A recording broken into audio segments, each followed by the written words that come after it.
Hey guys, it's been a while, hasn't it? A month or something like that, since I last uploaded on tripods. The truth is, I haven't been fucked to upload a video for the past month. So, yeah. But, here's a video. So, enjoy it.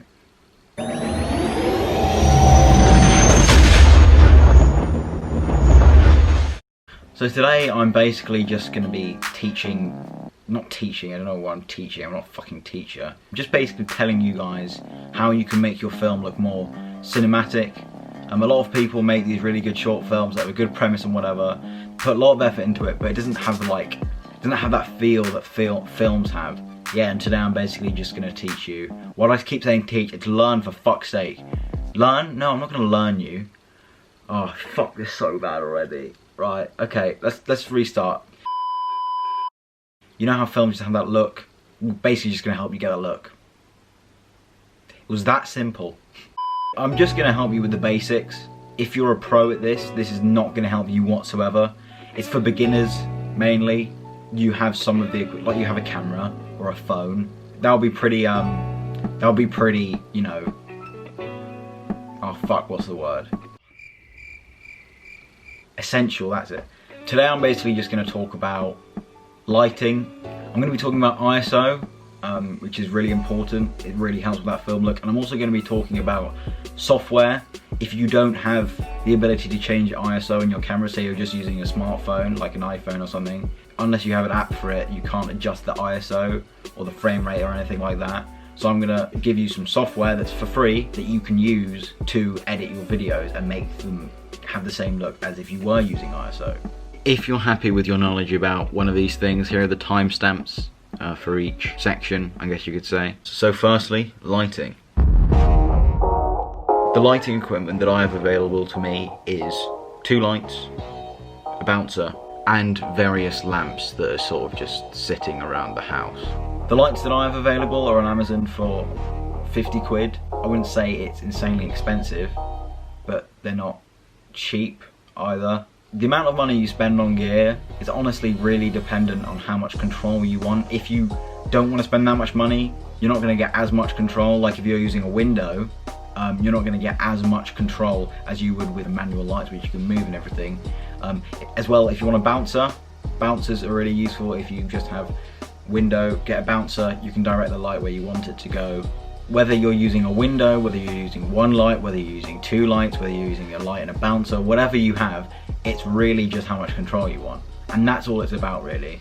But if you have the money and you're willing to spend it, I would suggest getting manual lighting. As you'll see in a moment, it changes the look of your film for the good by a massive margin. So just to show you some examples of what I'm talking about the different uses of lighting, here's a shot at 1000 ISO with just the light from my window. As you can see, it's quite bland and boring, nothing interesting's happening at all. However, compare that to this shot at 125 ISO with a light, just 1 light directly in front of me. You can see the difference that makes. In my opinion, this shot is a lot more interesting than this shot. And this interest has been created by changing the ISO, which I'll talk about in a moment, and the use of lighting. So with lighting, where you can use just a window and a bouncer, it really changes and looks a lot more interesting when you do have that manual lighting. ISO. Basically, ISO darkens or lightens the shot. Higher ISO, the more light you have. Lower ISO, the more darker it will be. So right now I'm on 3200 ISO. It's quite bright.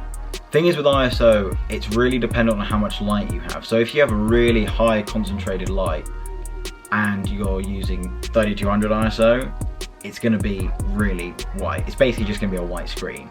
But with this, I literally have a lamp here, my window, that's all the light I'm using. It's not really concentrated, it's not hard light, it's really soft light, and I'm able to use 3200 ISO.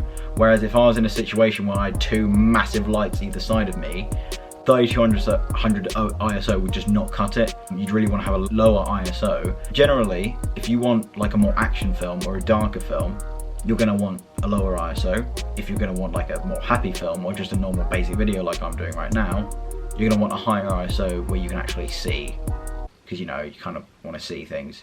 So just to really explain what ISO does, I'm going to go through a few examples.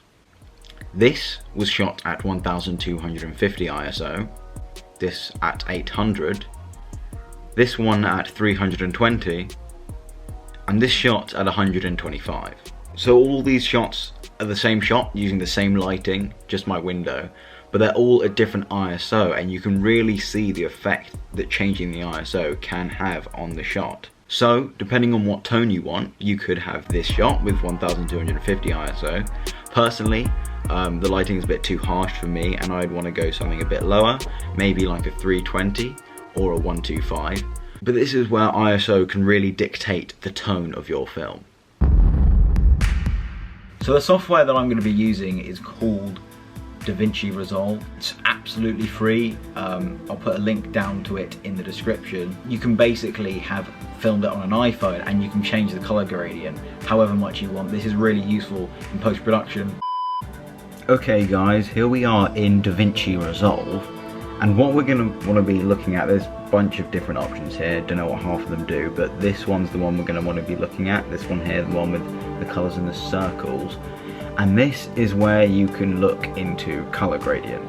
Now here's just some footage of me setting up some lights. I haven't got any special lighting, it's literally just my lamp, and what I'm going to do is I'm literally just going to change some of these settings through here, and there's a bunch of these, contrast pivot, all these under here as you can see, also the ones through here as well.